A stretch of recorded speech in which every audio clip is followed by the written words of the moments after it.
Okay, so the way that you're doing that on Discord is you should be it should be landscape mode. So whether it's showing the Discord app directly or showing a screen, does that make sense? You should be showing the screen. Oh, so you want me to video share? Literally, yeah. So on Discord, the option is video share. Yep. Or you can screen share actually too. Yeah, that's what I'm trying to. I need to share my. Okay, thanks for everybody for sticking with us right now. Can everybody hear me in general chat? Can you guys hear me? Am I audible? Audio check. Okay, we have audio check. Okay. Unstable internet. Okay, thank you, Lezio. Yeah, fantastic.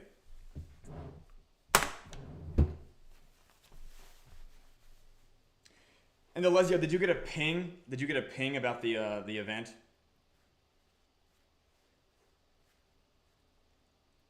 Okay, fantastic. All right. Okay, well, now I see that we are streaming everywhere. So everyone, welcome to the PYRESWAP show. And I want to thank you guys for bearing with us for these technical difficulties because it's kind of exciting. We have, in fact, upgraded the entire set to the PYRESWAP show. We've upgraded the entire set. Are you guys ready? Do you guys want to see the upgrade right now? You ready? Lezio, do you want to see it? You want to see the upgrade of the set? And you can drop the PYRESWAP show banner now roughly around that time. We should have it all kind of on a timing sequence, but I think it's done manually. Perfect. Okay, Lezio, are you ready? Okay, I'm going to pivot the camera and just show you real quick what we have going on. Look at that. I'm going to show this real quick and real early in the thing. This is a green screen. You might be wondering why am I showing you a green screen on the PYRESWAP show set. Fantastic question, Lezio. I knew you'd ask it. Because the content, the storytelling content for learnpyreswap.com is going to be much more high effort than you could ever imagine. Let's put it that way.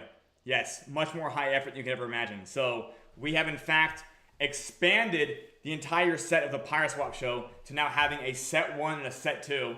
Later on we might have it on camera 1 and camera 2. And I have been working extremely hard on the ability to teleport. So I can just teleport from this set right to the next set. Does that make sense? Do you guys understand what I mean when I say teleport? Okay, I just want you to know that I've been working very hard on teleporting. Anyways, so interestingly enough, for Market Monday, we are going to be canceling the shows Tuesday, Wednesday, and Thursday of this week. Why are we canceling them? Well, I'm going to be honest. Clearly, people's minds and their hearts are with the holidays. Alessio, I know, I'm sorry, but we're going to cancel them for the holidays. Not because I'm taking any time off. I'm going to be working my ass off. I'm going to be working my fingers to the bone and making sure that my eyes bleed every time I go to sleep every night. Does that make sense? I'm going to be working so hard because we're going to make it. And that's what it takes to make it, okay? But the point being here is that we're going to cancel the next 3 shows. I'm probably going to write an announcement about it right after this. Yes, Alessio, exactly. That's what a winner looks like, right? Amazing. By the way, yeah, I may or may not be wearing that very same hat on the green screen set, okay? More on that later, okay? But canceling shows this week. By the way, Alessio, since you're the only person here to hear this, next Monday, on the 30th, next Monday, there may or may not be a new intro to the PYRESWAP show. A new intro. That's right, Alessio. I know that you have been asking about this a lot, and I want you to know that we will in fact be delivering a new intro because clearly we're doing a lot of video work right now. I mean, you're probably aware of this, and we figured, hey, since we're doing all this video work, we could probably also just throw in a new intro too, just kind of like as a small, quick project. Make sense? It's like 120 seconds or less, and we want these intros to be a bit more engaging than just like the please stand by black square. Does that make sense, Alessio? Fantastic, yeah. Anyways, that's literally nothing. The new intro is just a new novelty. And maybe next week more and more of the shows will be with me on green screen. And yes, maybe we'll have a podium. You know, me in front of a podium. Everyone's always asked about me in front of a podium, right? Right? Right? Okay, well, possibly a podium over in the other set. Now, forgive me. This helmet is just balanced so precariously on this mannequin's head. There's always some sort of a shifting problem over there. Anyways, I know. Well, it's just not exactly the type of mannequin for a helmet. Let's put it that way. It's just sort of a mismatch. Anyways, yeah, I think the helmet probably costs more than the mannequin too, but I'm not going to get into that. But anyways, okay, so I talked about canceling the shows this week. We'll be back on Monday. You can still DM me. Anybody who wants to DM me, by all means, like I'll still be around, but we're going to be laser focused on actually building the thing we need to build in order to win at marketing and then bring this project to where it needs to be. Does that make sense? We're going to be working on the we're all going to make it strategy. Okay? Okay. There might be a new intro video as well, just as a bit of a teaser. And I'm going to do the pre-framing story from Brunson. I'm going to tell 2 stories today. I'll actually write this on the board.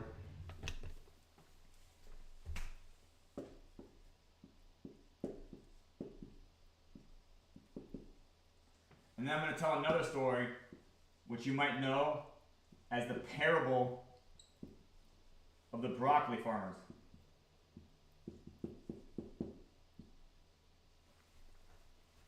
Okay? And you might be wondering, why am I telling the parable of the broccoli farmers when most people understand this now? Well, Alessio, that's a great question. I'm telling it because this story is actually critical to the way we describe how we do community a bit different in the greater PYRESWAP ecosystem. Does that make sense? So I'm going to tell this story. Oh, hey, Jeff. I see Jeff is off of work this week. Phenomenal. Yes. So legitimately, I'm going to tell the pre-framing story, which, by the way, I want to tell the pre-framing story because for me, it's like a revelation about everything I got wrong about marketing for the last 12 months. Okay? By the way, fear and greed, I'll talk about fear and greed next after this story. And I'm going to show a little bit of lore, and I'm going to show, okay, perfect. Let me just check some of these off because I already done them. Already done them. Okay, so I'm literally going to read the story out from a book here. Okay, so in this book called Sway, The Irresistible Pull of Irrational Behavior, there's a fascinating study that took place at MIT, which is a university in the United States, and it demonstrates the principle of pre-framing in action. Basically, what happens is this. There was a class of 70 economics students who were told they were going to have a substitute professor for the day. Does that make sense? And since this professor was new, each student was to read a short biography of the teacher. Okay? Now, the bios that were handed to all of the students were identical except for one phrase, one sentence in the bio was different. It was split into 2 control groups. Has anyone heard this story before?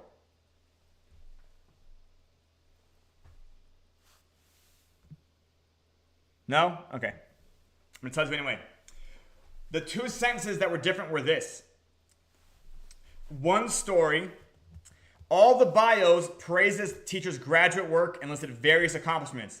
Then half the bios described the professor as a very warm person. Half the bios described him as a very warm person. The other half described him as rather cold. That was the only difference, one phrase. So one phrase described the professor as a warm person. The other phrase described him as a cold person. Are you guys still following me? Great. After the lecture, each student was asked to fill out a survey to see how they liked the teacher. The ones who received the warm bio said they loved him. They said he was a good-natured, considerate of others, and sociable. The students who received the cold bio didn't like him at all. They said he was self-centered, formal, irritable, and ruthless. These students all sat to the same lecture, but the pre-framing changed their perception of what they witnessed. This study is such a cool example of the pre-frame, okay? Do you guys understand the pre-frame? Do you guys understand it? Okay. Now you might be wondering, why do I tell that story, right? Well, I tell this story because as I'm becoming more and more literate of the granular details that you really have to pay attention to, like on the customer's journey to learning about your project, like every single thing you do, like pre-frames them up. So I realize now that the NFB pop-up we use, like literally, it basically makes it that everything probably looks more complicated after you click through it. Does that make sense? It literally just sets it up like everything here is going to be complicated, right? It's just so I guess you could say it's so high friction that everything after it probably appears to be more high friction than it needs to be, right? Like when I was writing this stuff, I was so anxious with how people were going to behave, right? Once they got past it, I was trying to do everything they could to kind of like protect themselves. But in me doing that, I have now sent them out to the fucking, to the glory fields of meme coins, bleeding out their life savings on something called like shit fart cuck stain, right? Does that make sense? So in my effort to protect the user base, I have literally, in my effort to protect the user base, I have sent them out to the slaughterhouse. Does that make sense? Does that make sense? Okay. So anyways, I wanted to explain that about pre-framing because I didn't realize that in a funnel, everything you do. So if I were to look at the journey that everybody takes as they go through our websites, if you don't pre-frame what happens next the right way, they're going to react to it with what you pre-framed them for. Does that make sense, everybody? And I want to kind of get in the habit of doing these little not pre-frames, but I want to get in the habit of kind of like teaching these little small allegories of the things that I'm learning every day to in fact improve and fix what we have going on here. Hope that makes sense. As far as like what I'm working on, I'm not going to be overhauling the website until after we do learnPyreswap.com, because learnPyreswap.com, we're just going to build like a new entryway to the website. So then when they end up actually arriving at the website, they don't feel as dissuaded by perhaps either a fire hose of information or too many warning signs or you name it. Does that make sense? Like because they're kind of because they're going through familiarization somewhere else, they don't have to, they're not going to be as, they're not learning as they go as they would through like navigating our website. Does that make sense to everybody?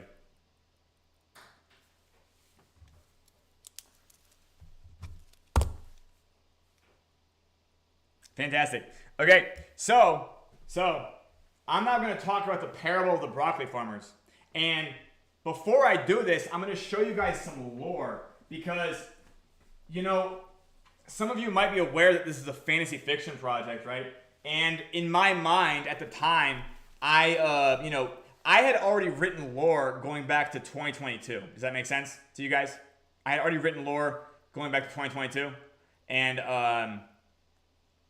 that was like when we first showed the picture of the woman being burned on the stake, right? So like there was already some type of lore, right? And 2023 really advanced even more of the lore.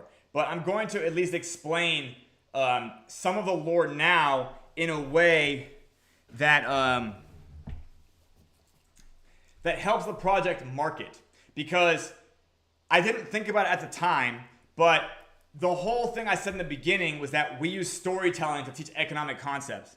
Do you guys remember me saying that? Like, hey, people don't understand banking, so we use storytelling to teach it to them. And then you know what I proceeded to do? None of that.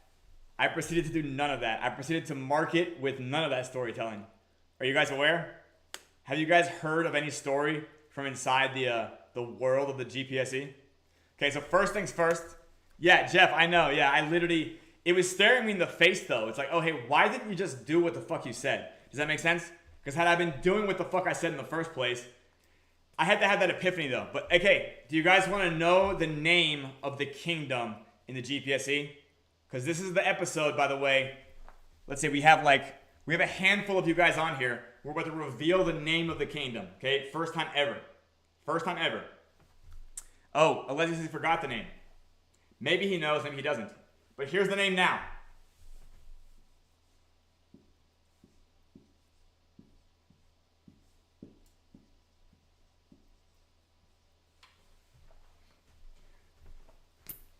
Can you guys read that? The name of the kingdom is Yalderfing. Yalderfing. I'm gonna, maybe one day I'll explain where I got that name. Nice. So Yalderfing, Alessio, is just one kingdom on a continent called Lagriona.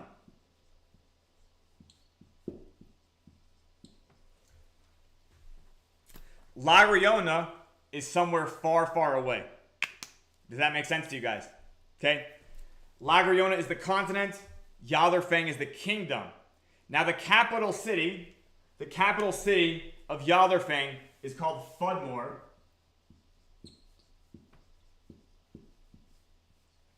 Okay? Are you guys still following me here? The name of the royal palace in Fudmore is called Scissorfade.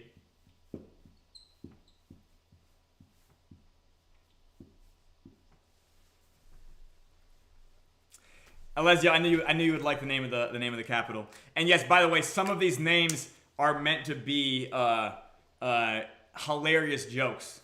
More on that way later. But I'm just going to tell you guys the stuff objectively as a setting. The palace is called Fudmore. Sorry, the palace is called Scissorfade. The city is called Fudmore. Fudmore has a bunch of districts, so there's actually names for the districts. I'm not going to tell you the names of the districts on this show, but rather I'm going to tell you guys a little bit about the lineage of the kings of Yalderfing. Does that make sense? So we're going to go.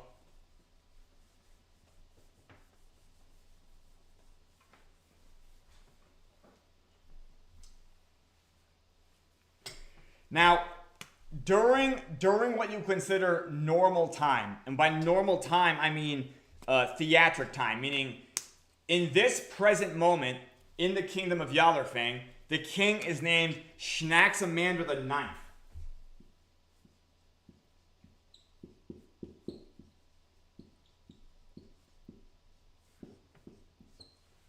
Okay?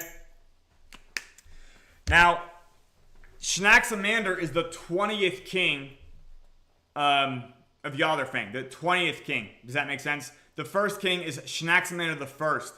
The kings have three names. They're Schnaxamander, they're Mieshkoro, and the third one is called Faugelroy. So the kings are named, I think there's 4 Faugelroys, there's 7 Mieshkoros, and there's 9 Schnaxamanders. Does that make sense? Now, believe it or not, Schnaxamander as a king is, let's say that you would describe him as a hedonistic wastrel. Have you guys ever heard that word before?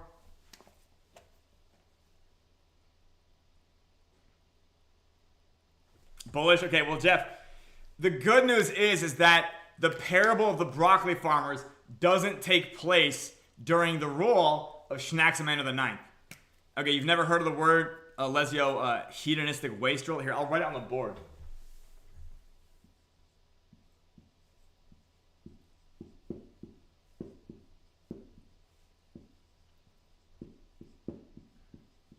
Okay, and Schnaxamander the Ninth, by the way, as a hedonistic wastrel, he is in fact actually a parody of like the crypto degen. Does that make sense? He's addicted to gambling. He's always distracted. He's always making terrible investments. Does that make sense?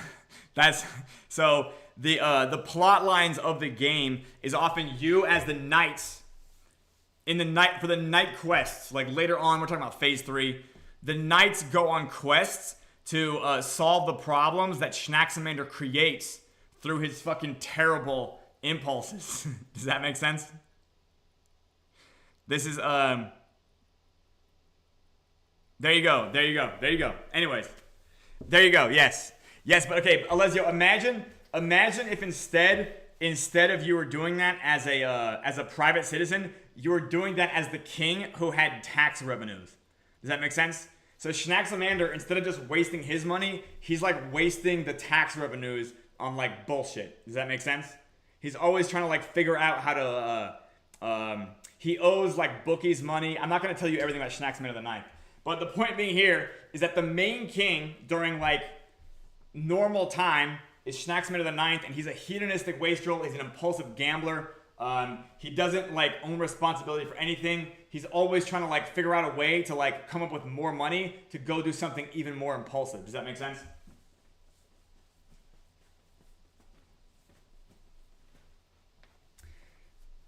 And he's also kind of Schnaxamander the Ninth. He doesn't just represent like the degen like himself, but he represents almost the indomitable spirit of the degen that can't die.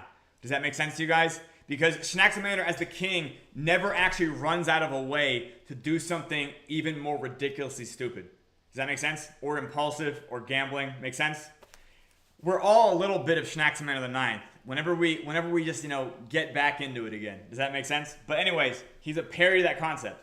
Now, how many kings so far have there been in the history of Yaldabaoth? Do you guys remember? 20, indeed. So believe it or not, the parable of the broccoli farmers is earlier in history. It's about you could say it's about 150 years in the past. So 150 years in the past, I think it's like I don't remember how many is in the distance here, but I want to say it's like 7 or 8. And it's during the rule of Schnaxamander IV.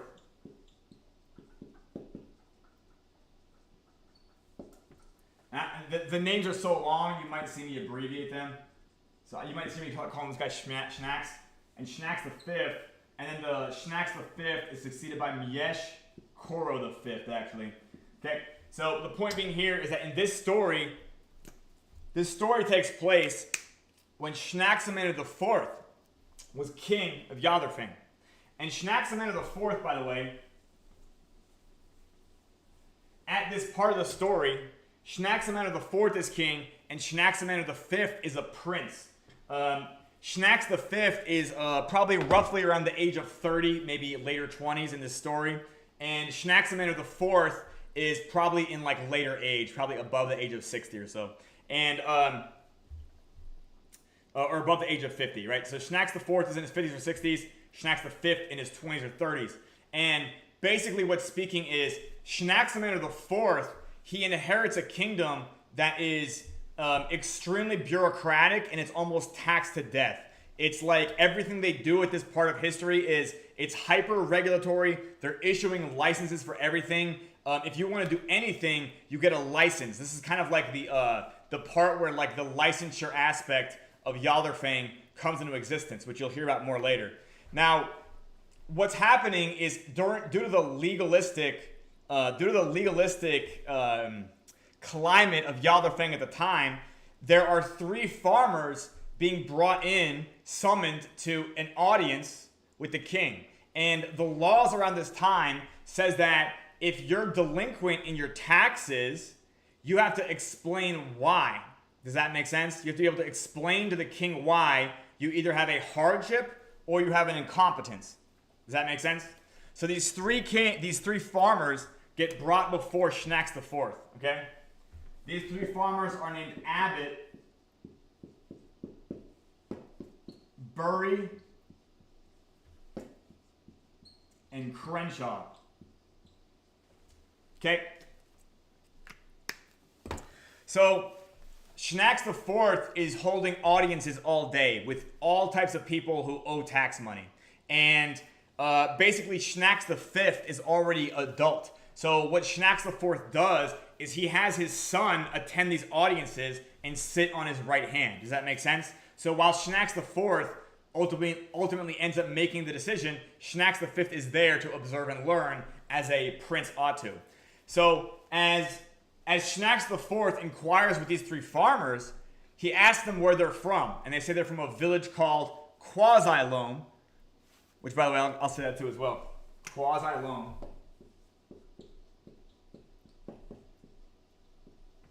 But at the time, Quasi-Loam is barely a place at all. It's not really marked on maps. The majority of Quasi-Loam is just these 3 farmers and their families. Does that make sense? And basically speaking, when Schnaxamander asks these 3 farmers, why don't they have the ability to pay taxes, they all come up with a bunch of reasons, but then one thing is always true. they're always blaming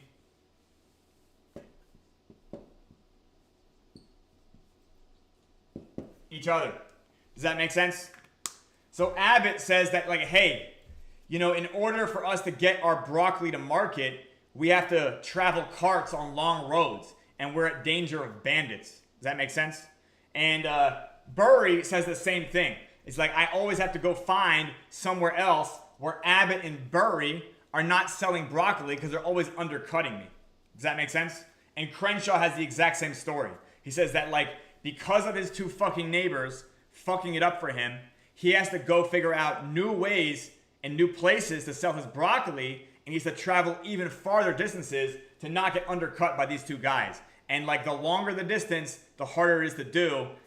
Makes his price of broccoli go up, and he's not able to sell it competitively wherever he ends up trying to sell it. Does that make sense to everybody?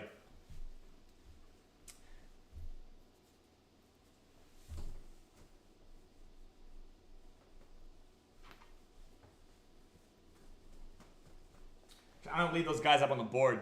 Thanks.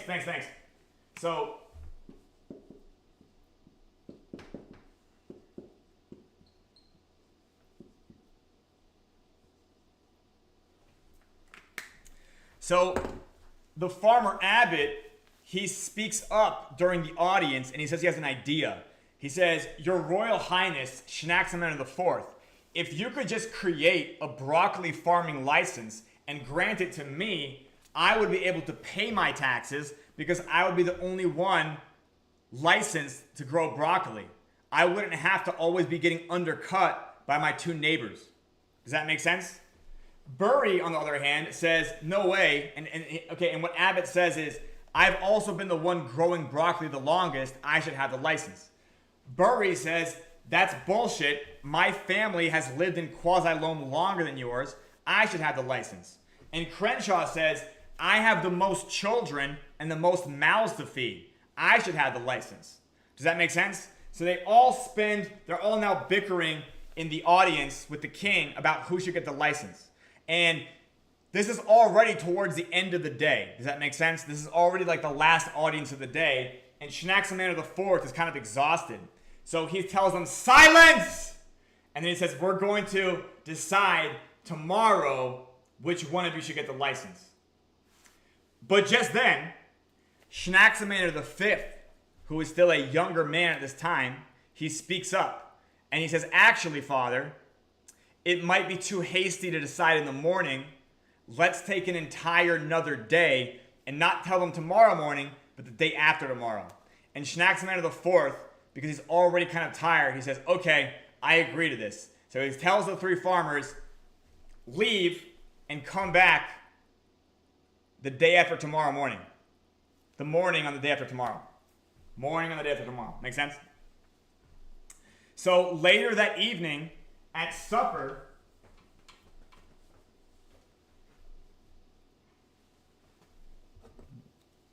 we've got Prince Schnax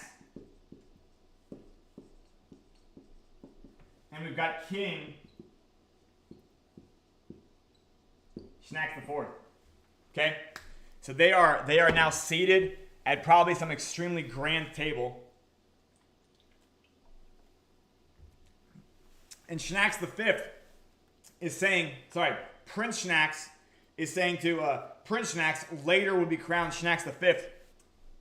He's saying to King Schnax, Father, if you'd listen to me, we don't need to issue a license at all. Rather, we need to give them a tax forgiveness program. This tax forgiveness program would be incentivized if they agreed to grow different crops than broccoli.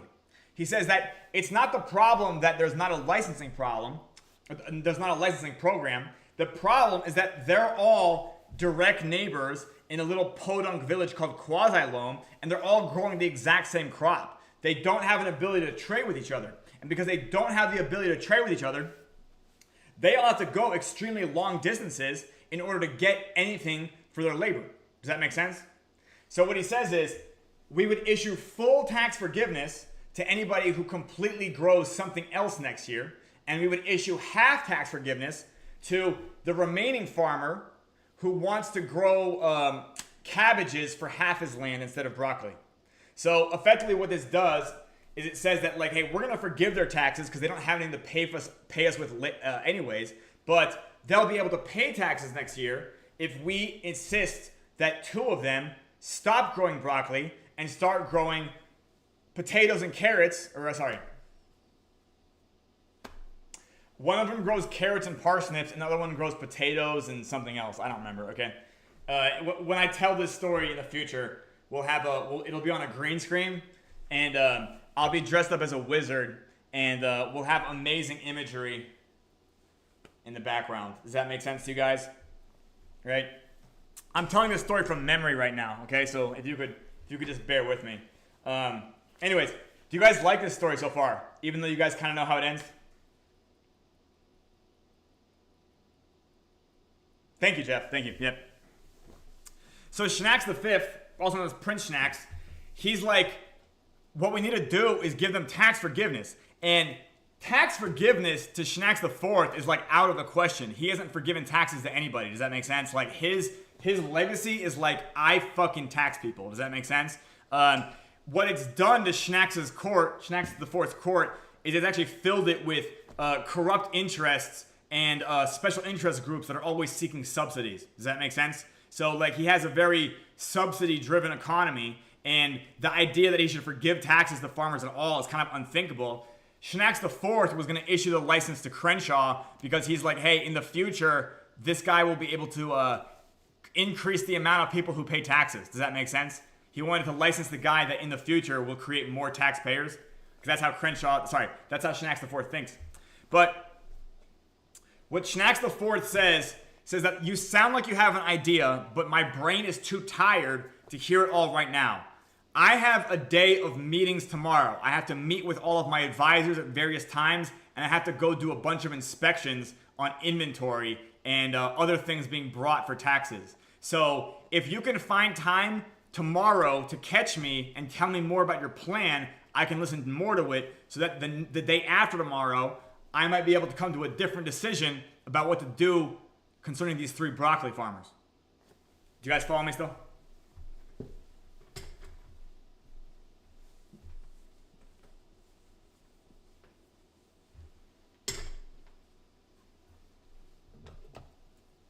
So the next day,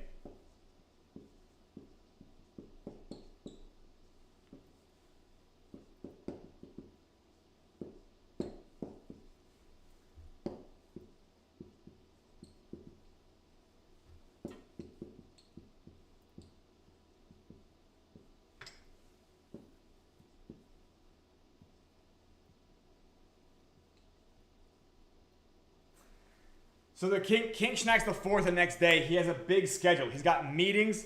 He's got to do inspections because other industries are bringing forth their taxes for that year. Does that make sense? So he is in fact present at these inspections with all of the higher-ranking publicans, and he also has to make an appearance at a Coliseum event. Does that make sense? They're having a archery tournament, so the king has to show up at an archery tournament. Does that make sense to you guys? So Schnacks V at this time is really just called Prince Schnacks. He's literally just chasing his dad around through hallways and literally just like trying to put a bug in his ear to explain more and more of his idea. And what he's saying is, if they stopped competing with each other and started entering different markets, they could just begin trading with each other before even leaving quasi-loan. They're the only 3 farms in that village. They're like the only 3 buildings. So how about we give them the ability to actually lean on each other through trade, as opposed to competing with each other and needing to cart all of their food all the way out of quasi-loan for an entire day to get to Fudmore. Does that make sense? By the way, quasi-loan is about a day's travel away from Fudmore, right? So the point being here is that while Prince Schnacks is pleading his case with his father, he doesn't actually convince his father that his plan is the right move. Rather, Schnacks IV loves his son and is proud of him for his persistence. He's also proud of him and admires his attention to detail and the amount of things he's thinking about at this exact moment. So Schnacks later that the supper on the second day is when Schnacks V finally gets his father to agree to his plan, and he only agrees to it because it's only 3 farmers in a fucking place nobody's ever heard of. So he's like, who cares if I forgive their taxes, right? Like, no, it's not gonna make a lick of difference. That's what Schnacks IV thinks. Does that make sense to you guys?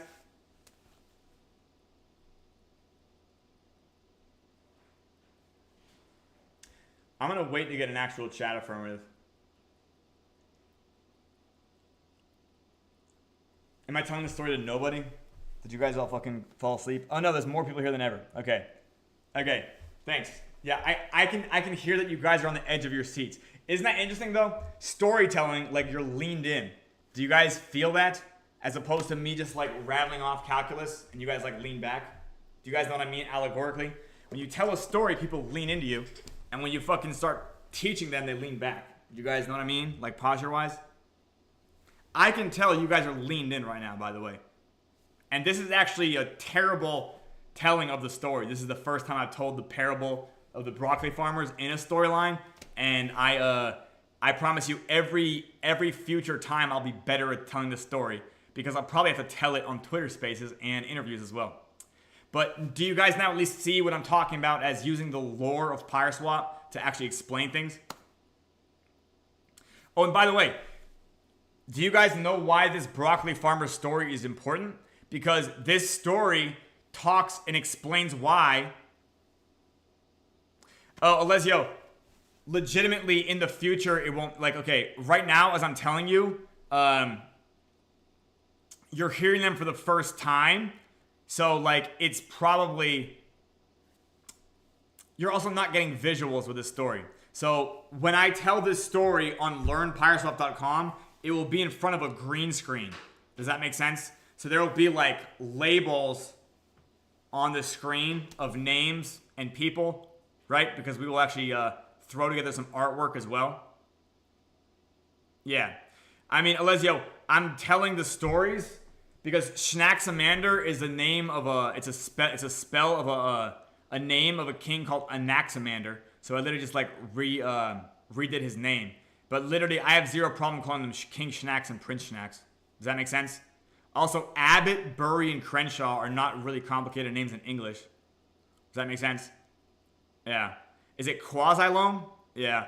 Arguably, if you have you ever listened to like King Arthur? And, you know, the knights. So, like, he had, what was it? Guinevere, Lancelot, Galahad, Percival. Then the thing was called Camelot. Then the fucking sword was called Excalibur. Yeah. Yeah. Like, so, like, I don't know. Like, this isn't that fucking crazy. And, Alessio, you're clearly more like the reading type. I think that if I wasn't telling this story on live stream, you would be able to absorb it a little bit better. But the point of me telling this story is actually talking about the community aspect of the GPSC. Because what we're really describing here, for the point of the allegory, is how come red candles kill projects? Does that make sense? How come red candles kill projects? There you go, Whisper, yeah. Right? And it's the idea that, hey, because red candles can't kill projects... because red candles can't kill this project, you explain why, because the community is divided into groups, so therefore, what is good for one may not be bad for the other. What is good for one is not necessarily bad for the other. Does that make sense to you guys?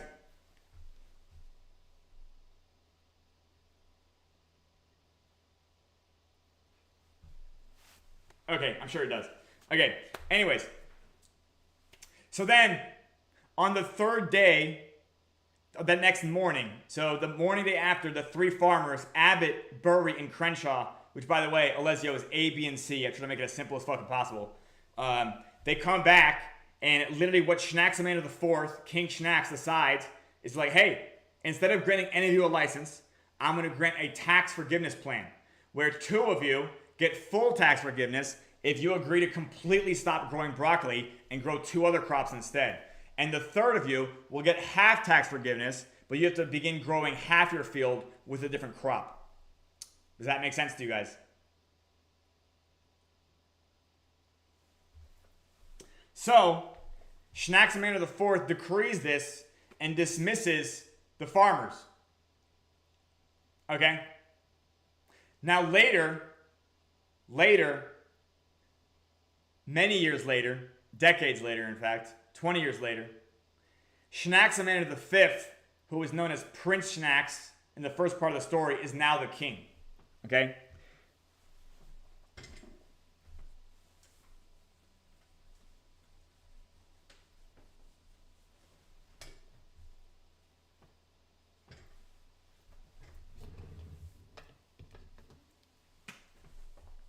All hail King Shnaxamander V. Make sense? And Shnaxamander V, he's been watching that village of Quasi-Loam for 15 years. Does that make sense? Rather, he did it for the first 15 years. He paid a forest ranger to report on what was happening in that village. Does that make sense? Shnaxamander IV did not care. He was literally just doing this as a gift to his son because he could see that it meant a lot to his son. He personally did not give a fuck about 3 farmers on a piece of land he couldn't place on a map. Does that make sense? But Shnaxamander V, as a prince, started paying a forest ranger to go report on what was happening in that village. And the scene opens where Shnaxamander V is standing in a tower in the palace known as Scissorfade. And he's watching carts of food get brought into Fudmore. Does that make sense? He's watching over 500 carts get brought into Fudmore. Each one of these carts has between 2 and 6 horses drawing it. Okay? He can tell from the taxes alone off this food, just the taxes from his publicans taking food away, that he's going to be able to feed his army for multiple months. Does that make sense? 500 carts of food are getting carted into Fudmore.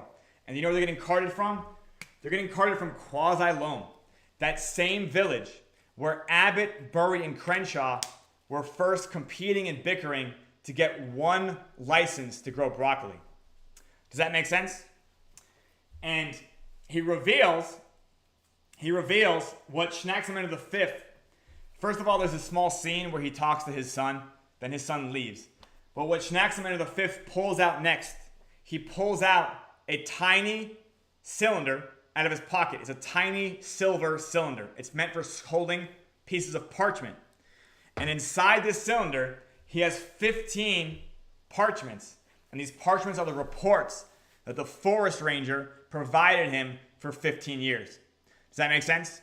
And every year, it explains how the economy of Quasi-Loam evolved. Does that make sense? And then by the end of 15 years, there's over 100 different farmers. Does that make sense to you guys? And they're all growing different things. Sorry, they're not all farmers. Some of them are shepherds, blacksmiths, whatever. Does that make sense? Do you got? Anyways, that part of the story requires a visual. But yeah. Anyways. The parable of the broccoli farmers, as it's told.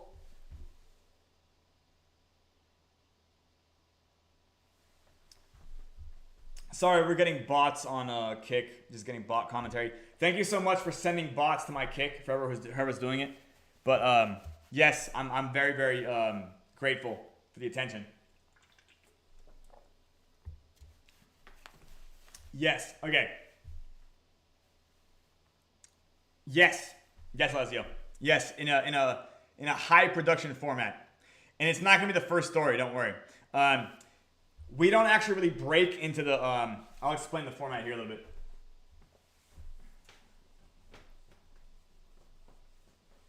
The point of this story is the parable, because all of the farmers were in the same exact position.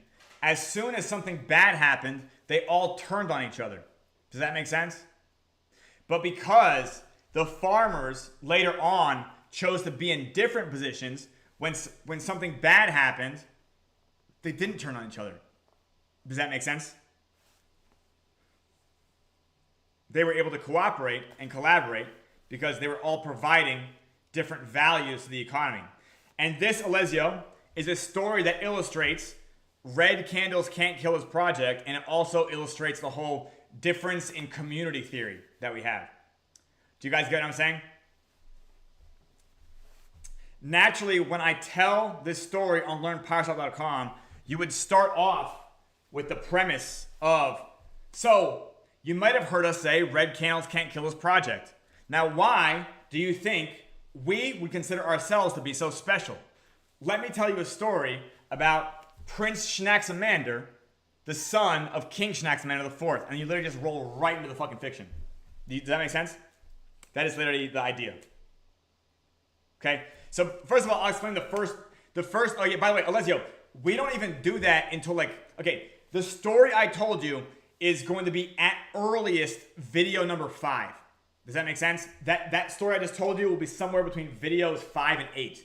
5 and 9, okay? So like that's in like the back half of the videos.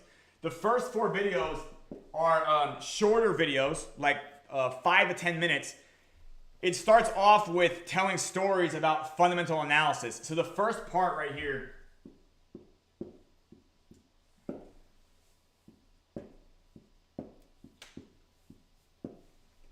so if you can imagine, this part right here, we're still talking about kind of like econ and finance.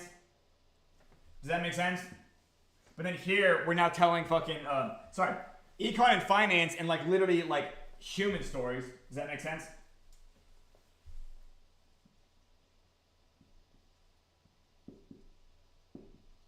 Okay? Like stories about 5, right? Or stories about Martin Zweig. Does that make sense to you guys? Do you guys get it? Like these stories are about 5, Martin Zweig, even some of you guys possibly, right? Does that make sense? The stories here go literally into fucking GPSC stories, GPSC lore. Does that make sense to you guys? So I know I haven't talked to you guys about funnel theory very much, but legitimately, as they go through learnPyReswap.com, Alessio, the aesthetic on page 1 is going to look very, very similar to the aesthetic of how to tell when to sell. Does that make sense? So imagine like a white blog with very, very easy text. As we go across this journey, the aesthetic of the website changes with each click, and it becomes more and more like PyreSwap's aesthetic. Does that make sense? So even as they're learning about PyreSwap, they're entering into the fictional world aesthetically. Does that make sense to you guys? Because by the way, I can't really tell a personal story about like 3 broccoli farmers. You guys know what I mean? That's like, it's a parable. Do you guys get what I'm saying? But I can make the parable tied into the lore of the fucking actual, like the GameFi. Does that make sense to you guys? By the way, I can tell you guys like that. I guess Alessio was complaining the names are too long, but Alessio could find a way to complain about anything. Does that make sense? I'm kidding. Oh, by the way, I made you guys a meme. Do you guys want to see the meme? Do you guys want to see it? Okay. Here, this is actually a little bit, this is from a while ago.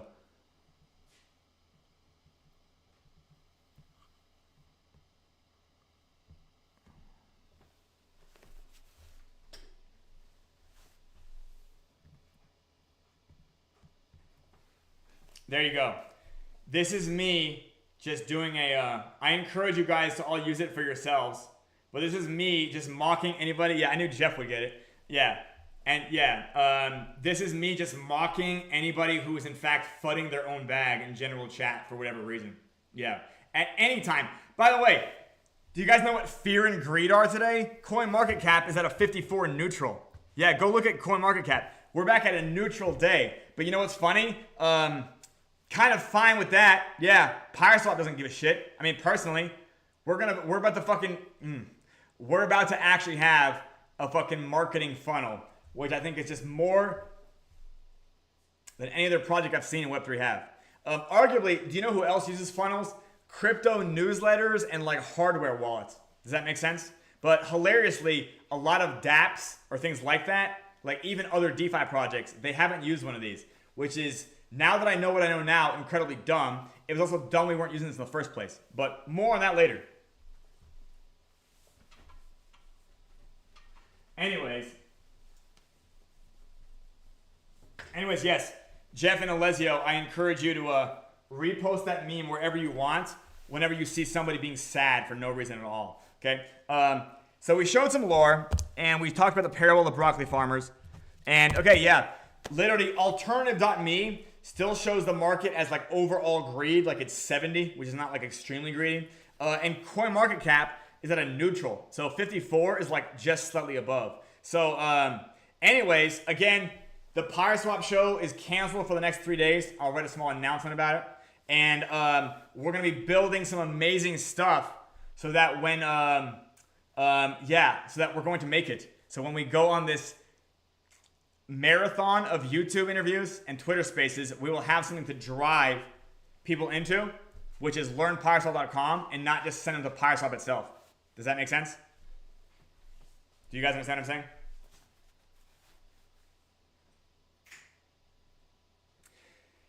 In order for us to have a project, in order for us to have a project that has like, in theory, over 30 fucking tokens in it, it's almost impossible to give it to somebody the first time without giving them any type of like step-by-step like introduction, right?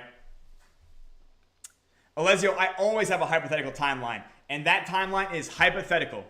Make sense? Yeah. How much time do you think it would take? That's a timeline. Okay. All right. Who the fuck is this? Okay. No, thank you. Okay.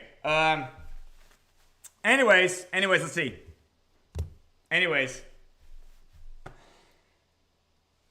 Alessio, how about this? I am definitely going on a marathon in January. Let's put it that way. I will definitely be doing this marathon in January. Can I start in December? Maybe. But Alessio, the timeline is not just restricted on my efficiency, but rather are YouTubers going to want to do interviews during this holiday stretch? Does that make sense? Do you get what I'm saying? So legitimately, a lot of the conversations with YouTubers are already kind of starting, but like all of this, this entire marathon, do you know what it's to promote? The marathon is to promote learnpyreswap.com. Does that make sense? So I want you to, since I'm talking to you guys, I want you to know how we're promoting the marathon. All of the communication we do with these YouTubers involves like,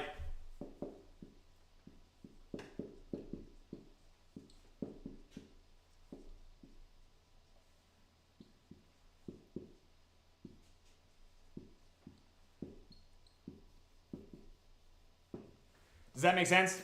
We don't just immediately jump into a transactional conversation. While we can have these conversations in bulk, as you know, we have over 800 YouTuber emails. Does that make sense? They're all email conversations. But while we can have these conversations in bulk, we're not just saying, hey, what does it cost to shill my project? Which, by the way, was what I was doing in the past and is an absolute fucking rookie mistake. Does that make sense? So the first thing we do is we get feedback on learnpyreswap.com. And Alessio, can you understand why we're doing this? Does anyone have a guess? Maybe Jeff? Jeff, do you have a guess as to why this is like the opening of the conversation?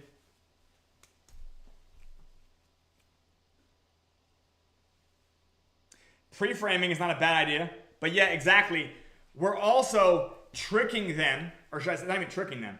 We are in fact motivating them to actually go through the funnel themselves. So they actually hear the project being explained to them through storytelling. Does that make sense?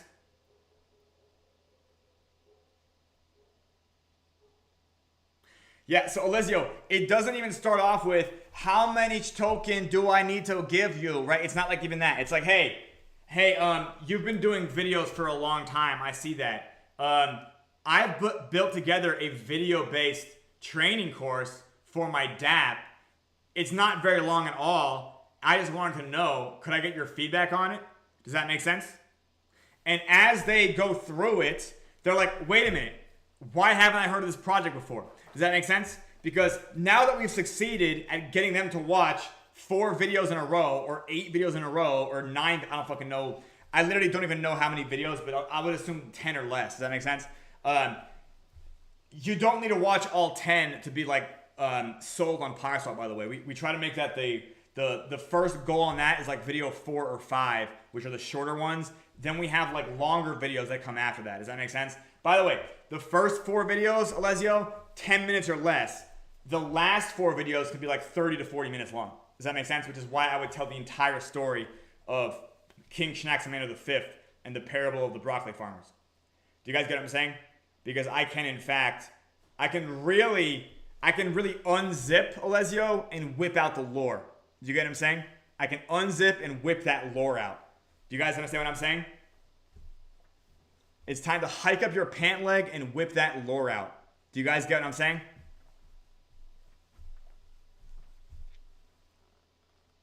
Yeah, Alessio, in theory, it's live right now. It has no content at all.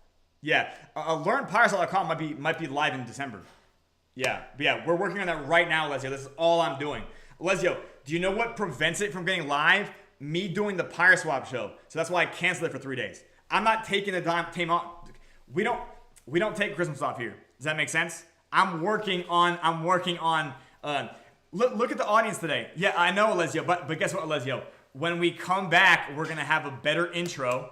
By the way, we're going to have a much cooler intro. It might even have somebody wearing armor in front of a green screen and dancing. I don't fucking know yet. Shut up. Okay, sorry. I'm not supposed to give away what the intro will be. But the intro for the PYRESWAP show in the future will be so much better, Alessio. You're literally going to shit a brick. You're going to shit a brick and like light is going to come out of your eyes, nose, and mouth. And you're going to levitate off of the ground. You can tell anybody that has any ideas or like that to funnel them to me. Okay. Yeah, anyways, yeah. So by the way, I don't know if you guys noticed, I'm trying to be more mysterious because, you know, when you give stuff away, you fuck up the presentation, right? So how about this? I'm going to leave you guys on this cliffhanger. Yeah, there you go, Whisper. That's literally the intro we should use, to be honest. Yeah, that's an amazing intro. But the point being here, thank you, Josh.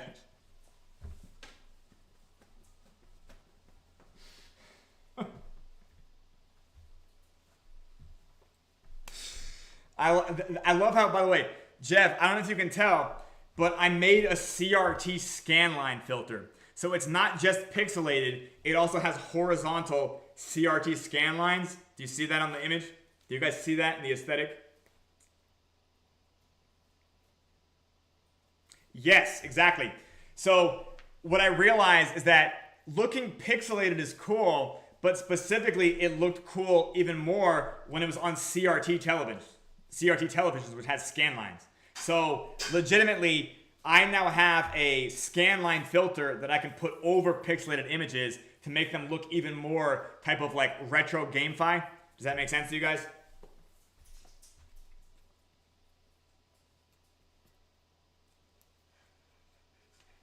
Okay. Well, phenomenal. Yeah, so I don't know if you can tell. Well, I don't know if you can tell, but you can compare that meme with the Brave Knight. Yeah. Fear not, this Brave Knight will play some green hands. Yeah. You can tell that image, it has like a different quality to it than other ones we use on our site. Interesting. Because Modern Warfare 2, did you play it on a CRT, Alessio? Did you play it on a CRT television? Modern Warfare 2, what year was that? It was like 20 years ago? Or 10 years ago? 15 years ago? A while ago. Okay, well, Alessio, I'm still around. I'm just not going to do the PYRESWAP show on Christmas Eve, Christmas, or the day after because it makes more sense for me just to be tunnel visioned around building LearnPyreswap.com. Does that make sense to everybody? Does anybody have any questions there? And we're really out of time. It's now the hour mark. So I'm going to write a quick announcement to declare why the show is canceled. And I'm also going to say, hey, I'm going to describe the green screen we revealed. By the way, do you guys remember the green screen we revealed? Do you guys remember? Do you guys remember? Who remember? Okay, so like this is a this recording does get posted, so I hope that we're able to adequately drive traffic there. And then, by the way, we will see you back on the 30th. Okay. Next PYRESWAP show will be on the 30th. Does anybody have any questions? Alessio, it's going to be better than ever. It's going to be better than ever. Like, we're going to go on a fucking marketing stint that'll actually work. We're going to do things with marketing that will actually work. Like, I don't know if you could tell, Alessio, but like, you were probably paying more attention to the story than you would me rattling off stuff about, I don't know, game theory or whatever. Does that make sense to you guys? You know, arguably game theory is taught in storylines too. I realize that now. Like the prisoner's dilemma and stuff like that. Yeah, well, Alessio, again, I could tell from the fact that there was literally a moment when not only were you not talking, but Jeff was not cracking jokes. And there was just no other like peanut gallery type of commentary. Everybody was leaned in. I could literally hear it. Does that make sense? Everybody was in fact just tuned in. By the way, I stumbled through that story. Yeah, I stumbled through that story. Jeff, I think you're just telling me what I want to hear.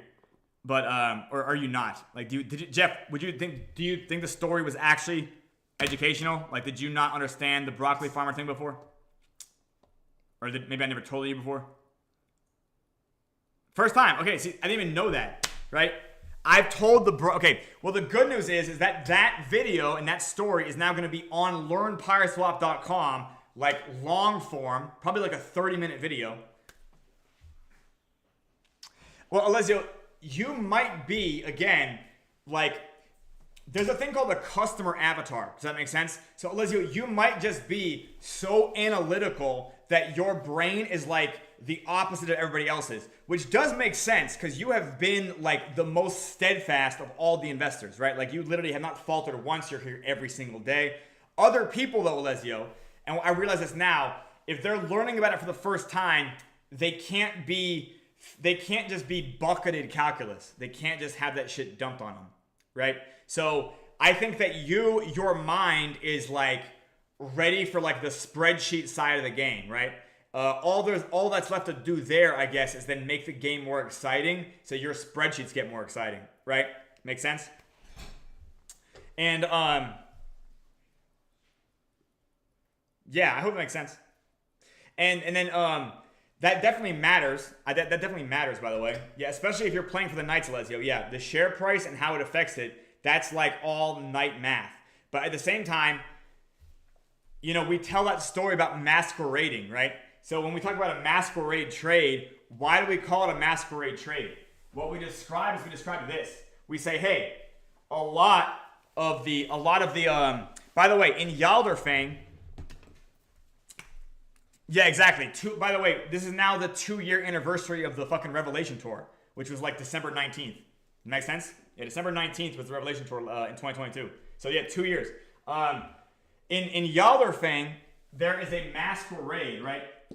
And this masquerade is generally, it's for all the rich witches. Does that make sense? In the lore, the kingdom has a policy of regulating magic use. Does that make sense? Because they're still kind of tax happy. So everybody who's able to perform magic, they have to pay licensing fees to the fucking government. Do you guys understand? By the way, this is, like I said before, this entire lore is a story about economics and finance. Do you guys understand what I'm saying? So if you know how to use magic, in order to have the privilege to use magic, you have to pay fees to the government. Does that make sense to you guys? That's how Yalderfang works, at least during the reign of Schnax the Ninth. Okay? Other times as well. Does that make sense? Anyways, for the witches and wizards that can afford that license, they also have a masquerade ball. They have these kind of like events where all of them go to for networking. Does that make sense? Now the fact of the matter is, at these masquerades, not all of the witches are necessarily licensed to have magic, and they're not necessarily licensed to use it. So knights sneak in to these masquerades as spies. They're like undercover cops. And what are they looking for?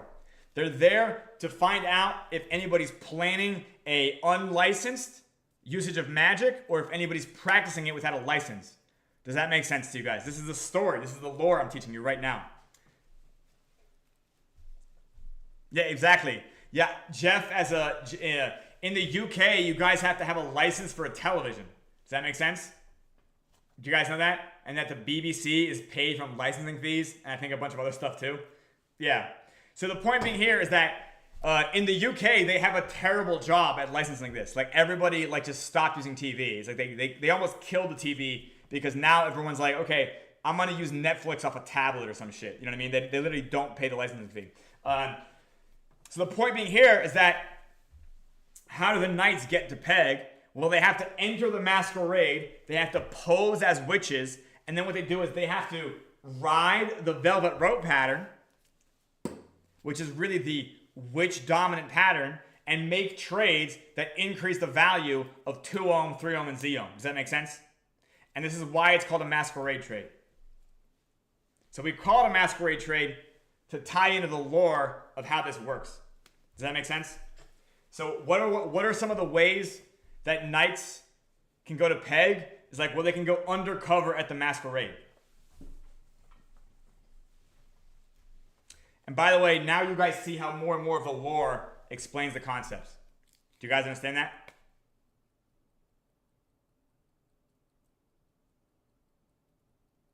Right. Anyways, we're going to end the PYRESWAP show now. We'll be back on Monday with an amazing new intro that I cannot describe lest I disappoint people, okay? But the next PYRESWAP show, the intro will be so exciting that your body is gonna levitate off of the ground. Yeah, it's gonna literally it's just gonna change your buoyancy in under atmospheric pressure. Thank you, Abolito. Yep. Anyways, we hope you guys have a Merry Christmas for those who celebrate and or observe, and we'll see you next week on the 30th. Does anybody have any questions? By the way, the market is boring this week. I don't know, like even TradFi, there's like not much to talk about. Yeah, so I literally looked at some articles, but like to be honest, whatever. I feel like this show is pretty good. We didn't fucking have any dead time at all. Yeah. What do you guys think, right? That story though, right? That was a bad version. That was me saying it for the first time. Yeah, again, if I have a story to tell on each one of these shows, you guys are gonna be so goddamn leaned in. You're gonna be like, you're gonna have your forehead up to the fucking computer screen. Okay, all right, guys, I'm gonna now end the PYRESWAP show. Thank you so much for coming, and we'll see you in a week. It's fine. You can still write good morning in chat. I'll write good morning in chat, okay? But we're not gonna be doing the PYRESWAP show. I'll write an announcement right now, okay? Are you guys ready?